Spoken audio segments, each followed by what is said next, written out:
محمد عمر فاروق خان صاحب یہ سرگودا سے ہیں. آپ نے اپنے خطبات میں ایرانی انقلاب کا حوالہ دیتے رہتے ہیں کہ وہاں پر پرامن انقلاب آیا. ہم وہی طریقہ اختیار کریں گے.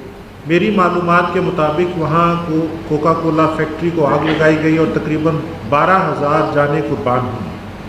یہ سوال. دیکھیے صورتحال یہ ہے کہ ایک ہوتا ہے کسی بھی تحریک کا مین تھرسٹ، ایک ہوتا ہے اس کے دوران کسی واقعے کا ہو جانا. یہ دو چیزیں جدا ہیں.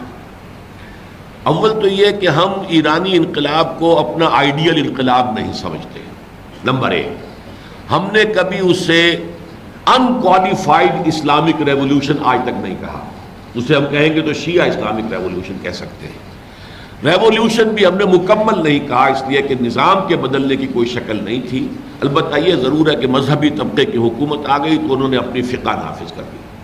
ہم نے ہمیشہ اس کا تذکرہ کیا ہے صرف اس ایک پہلو سے کہ اگر کوئی انقلابی تحریک اپنی دعوت، تربیت، تنظیم اور پیسو ریزسٹنس کے مراحل سے گزر کر اس مقام پر آ جائے کہ اب وہ چیلنج کرنے کے لیے میدان میں نکلے تو راستہ کون سا اختیار کیا جائے.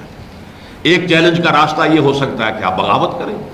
یہ فی زمانہ جو حالات ہیں اس میں فیزیبل نہیں ہے. حلال ہے، جائز ہے، اور میں اس میں جو امام اعظم امام ابو حنیفہ کا موقف ہے اس کا قائل ہوں، لیکن فیزیبل نہیں ہے. ایک ہے کسی کی چیز کا پرمیسیبل ہونا، جائز ہونا، ایک ہے فیزیبل قابل عمل ہونا، وہ نہیں ہے. عوام نہتے ہیں حکومت کے پاس، اور ظاہر بات ہے جو نظام ہے حکومت میں اسی نظام کے اساتین بیٹھے ہوتے ہیں. جاگیردارانہ نظام ہے تو جاگیردار بیٹھے ہوئے، سرمایہ دارانہ نظام ہے تو سرمایہ دار بیٹھے ہوئے. تو وہ اپنے نظام کو پروٹیکٹ کرنے کے لیے فوج کے جتنے بھی ذرائع ہیں، حکومت کے، پولیس ہے، پیراملٹری ہے، فوج ہے، یہاں تک ایئر فورس ہے، اسے استعمال کریں گے. اب اس صورتحال میں مسلح بغاوت ممکن نہیں ہے، فیزیبل نہیں ہے. البتہ غیر مسلح بغاوت ہو سکتی ہے. تو ایران میں جو اصل کام ہوا ہے وہ غیر مسلح بغاوت کا ہے، لیکن ظاہر بات ہے کہ ان کی کوئی ایسی جماعت تیار نہیں ہوئی تھی. جو ابتدائی مراحل ہوتے ہیں، تنظیم کوئی نہیں تھی وہاں. وہ تو کانگلومریشن آف پارٹیز تھا. جیسے پاکستان میں نظام مصطفیٰ تحریک، وہ کیا تھا؟ 8-9 جماعتیں تھیں. ان میں کچھ مذہبی جماعتیں بھی تھیں. وہ مذہبی جماعتوں نے اگرچہ مفتی محمود صاحب کو ایک ٹوکن کی حیثیت سے اپنا صدر اور اپنا لیڈر مان لیا تھا، لیکن ان کے پیچھے نماز پڑھنے کو تیار نہیں تھے. تو وہ تو ایک صرف علامتی جو قیادت تھی، اور یہ کہ اس میں بہت سیکولر جماعتیں بھی تھیں. اسی طرح یہ جو انقلاب ایران میں آیا ہے کسی جماعت کے تحت نہیں آیا. اس میں علماء کرام بھی تھے، اس میں جو خالص کمیونسٹ ہے، تودے پارٹی وہ بھی شریک تھی، اس میں نیم کمیونسٹ، نیم مذہبی لوگ، مسلم کمیونسٹ کہہ لیجئے وہ تھے، مجاہدین خلق وہ شامل تھے. اسی طریقے سے مسلم لیگ کی طرح کے لوگ، مہدی بازرگان وغیرہ وہ بھی شامل تھے. البتہ یہ کہ وہاں چونکہ مذہب کی تنظیم بڑی مضبوط تھی، اور مین لینڈ ایران پورا کا پورا شیعہ ہے، اور شیعہ جو علماء کی ہائرارکی ہے، جیسے کہ عیسائیوں کے اندر بڑی طے شدہ ہے، منظم ہے، ویل ڈیفائنڈ ہے، ویل گریڈڈ ہے، ایسے ہی ان کے ہاں بھی ہے. لہذا یہاں ہماری نظام مصطفیٰ تحریک کو فوج نے ہائی جیک کر لیا، وہاں علماء ہائی جیک کر کے لے گئے. لیکن یہ کہ اس حوالے سے کہ اگر یہ صورت ہو تو کیا اقدام کیا جائے، تو غیر مسلح بغاوت انہوں نے کی ہے.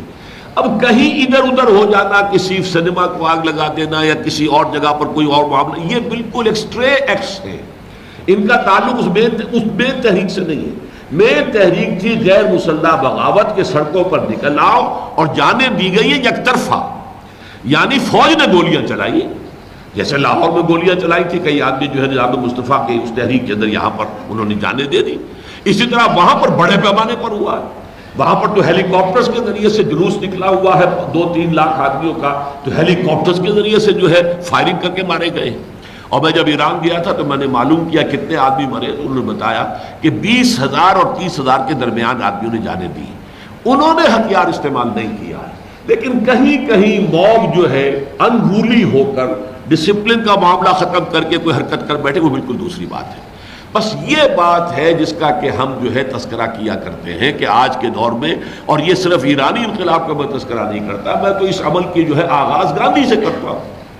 نان وائلنٹ نان کوآپریشن سے اس نے بات شروع کی، اور انگریزوں کو ایک دفعہ ہلا دیا.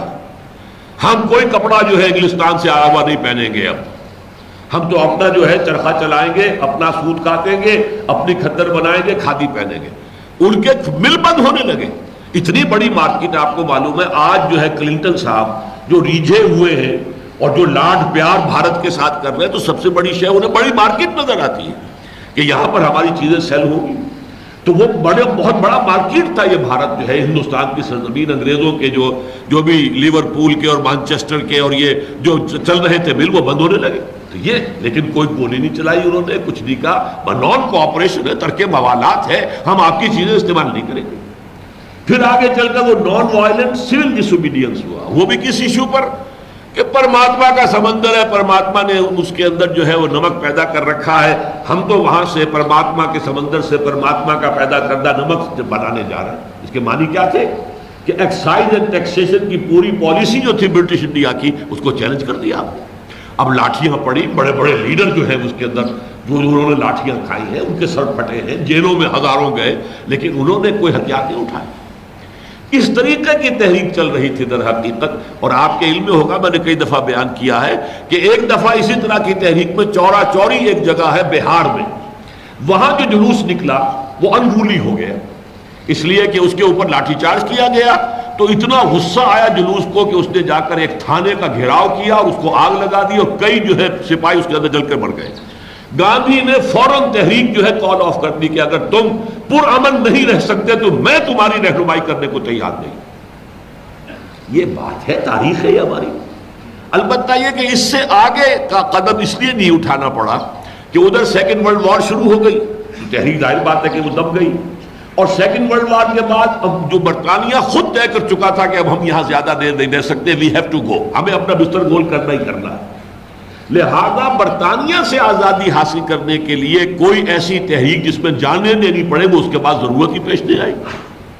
البتہ جو بھی ہوئی ہے، جو آپس میں ہندو مسلم جو بھی ہوا ہے، مسلمانوں کا قتل عام ہوا، کچھ ہندوؤں کو بھی مسلمانوں نے قتل کیا، یہ ہوا آپس میں. انگریزوں کے خلاف کوئی بغاوت تو نہیں کی گئی. لیکن اس معاملے کا جو آخری سین ہے وہ ہمیں نظر آتا ہے ایران میں، کہ شہنشاہ کی اتنی مستبد حکومت، اتنا اس کے پاس کہتے ہیں کہ پورے ایشیا میں اس سے بڑا اسلحہ خانہ کسی کے پاس نہیں تھا، لیکن اس کے باوجود اس غیر مسلح بغاوت نے اسے بھاگنے پر مجبور کر دیا. صرف اس کو مثال کے طور پر ہم سامنے لاتے ہیں کہ اگر ہماری یہ تحریک آگے بڑھے، اگر اللہ کو منظور ہو، ہمارے ذریعے یا اللہ کسی اور جماعت کو برپا کرے، یہ تو اللہ ہی جانتا ہے، بہتر جانتا ہے. اگر وہ تحریک اسی منہاج محمدی پر عمل کرتے ہوئے یہاں تک پہنچ جائے کہ وہ طے کرے کہ اب ہمیں میدان میں نکل کر چیلنج کرنا ہے اور ایک تصادم جو ہے مول لینا ہے. با نشہ درویشی در ساز و دمادم زن چوں پختہ شوی خدرا بر سلطنت جم زن، اب اپنے آپ کو بر سلطنت جم زن کرنا ہے، مارنا ہے، ٹکرا دینا ہے. تو اس کا راستہ یہ ہے جو unarmed civil disobedience, unarmed revolt. اس میں یہ کہ یک طرفہ قتل و خون ہوگا، وہ ماریں گے جتنوں کو مارے، لیکن ایک وقت میں آ کر پھر فوج، آخر نیشنل آرمی ہے نا، وہ آکوپیشن آرمی تو نہیں.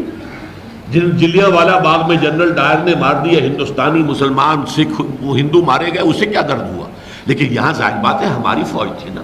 بریگیڈیئر محمد اشرف گوندل آخر اسی پاکستان کا ایک فرد تھا جس نے صاف انکار کر دیا لاہور میں کہ ہم مزید جو ہے فائرنگ کرنے کے لیے تیار نہیں ہیں. یہی معاملہ ایران میں ہونے والا تھا کہ اس ایک شخص کو مار دو نا، جو اتنے ہزار آدمی ہم مار رہے ہیں، تو کیوں نہ اسی کو مار دیں، اس کو بدماش کو، جو بادشاہ بیٹھا ہوا ہے. اسے یہ سانگن ہو گئی تھی کہ اب ہونے والا ہے، اب فوج کے جو ہے ہتھیار میری طرف ہو کے بھاگ گیا ہو. تو یہ ہے جس کو ہم نے اجتہادی طور پر کہا ہے، اس کے لیے مثالیں دیتے ہیں. Otherwise Iranian revolution is not an ideal revolution for us. ہمارے لیے آئیڈیل ریولوشن صرف ایک ہے اور وہ محمد الرسول اللہ کا ہے. نہ کمیونسٹ ریولوشن ہے، نہ فرینچ ریولوشن ہے، نہ یہ ایران کا ریولوشن ہے، کوئی ریولوشن نہیں. وہ ہے انقلاب محمدی صلی اللہ علیہ وسلم. البتہ اس کے آخری سٹیپ میں وہاں قتال ہوا ہے، دو طرفہ جنگ ہوئی ہے. یہاں کے حالات مختلف ہیں، لہذا جنگ کا کوئی آلٹرنیٹ تلاش کرنا ہوگا، جس کے لیے میں نے یک طرفہ جنگ کا لفظ استعمال کیا ہے. تو جنگ تو ہوگی، جنگ میں جو چیز جس سے کہ انسان کو خوف آتا ہے وہ جان دینا ہی ہے نا. جان دینا تو ہوگا، ہم تو مرنے کو تیار ہوں گے، اللہ تعالیٰ وہ وقت لائے، لیکن ہم کسی کو نہیں ماریں گے، اور انشاءاللہ اسی راستے سے جو ہے کامیابی ہوگی.